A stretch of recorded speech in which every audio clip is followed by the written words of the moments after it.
vemos os planetas Terra, bem aqui, Vênus e Mercúrio, 3 planetas do Sistema Solar. À direita, um objeto muito grande vem em direção do planeta Terra. E observem.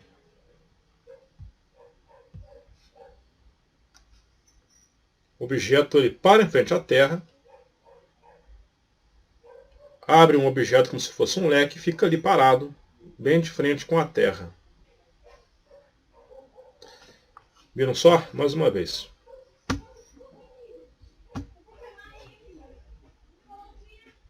Um objeto muito grande. Ele cria esse outro objeto.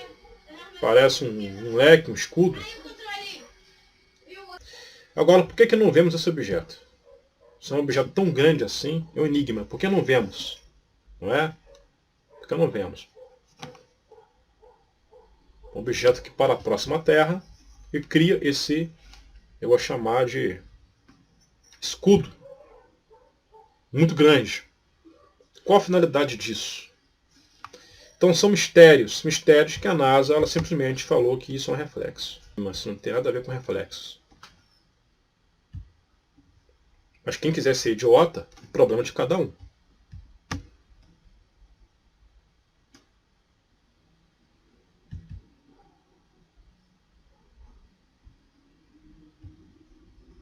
Essa foto está melhor. Como isso pode ser um reflexo? Ah, e outra coisa, o objeto ele vem na diagonal. Esse é o vídeo mais atualizado que ele fez. O objeto ele termina de formar, eu vou chamar de escudo, até abril.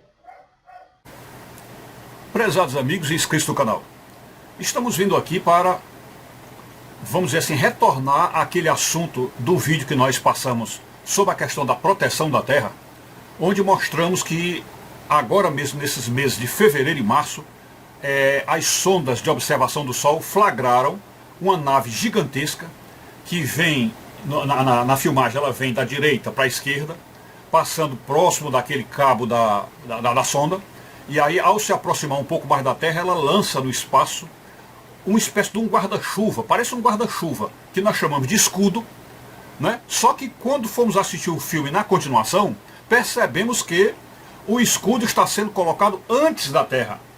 Então ficaria meio esquisito a gente entender como é que esse escudo iria proteger a Terra, já que o Sol está do outro lado e, portanto, os ventos solares e os raios solares estão vindo na Terra. Então seria uma estranha espécie de proteção, né? Porque para que esse escudo ou esse guarda-chuva protegesse a Terra, ele teria que ficar entre a Terra e o Sol, né? Portanto, ele teria que estar lá para a esquerda do vídeo.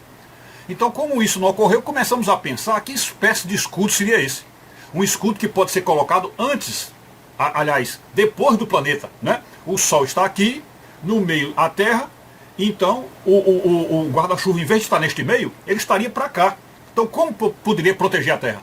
Então, nós começamos a imaginar o seguinte: tudo leva a crer, tudo indica, ou pela lógica, que esse guarda-chuva é como se fosse um grande ímã, um grande magneto, com uma força, que aí vamos dizer seria um ímã controlado, né? Um eletroímã controlado, onde os agentes da nave, os instrumentos da nave, fariam com que esse ímã expulsasse, ou seja, repulsasse. É aquele ímã que ao invés de atrair, ele repulsa, ele joga para longe. Então esse ímã é colocado mesmo depois da Terra, mas ele tem uma força muito grande para expulsar, ou seja, repelir as coisas que o Sol está mandando para a Terra. Sejam lá os raios solares, sejam os ventos solares. Então aquele escudo é como se fosse um ímã que protegeria a Terra mesmo longe dela, assim, não entre ela e o Sol, mas ele estaria expulsando como um ímã, né? E de fato, a gente conhece ímãs, eu vou mostrar aqui 2 para vocês.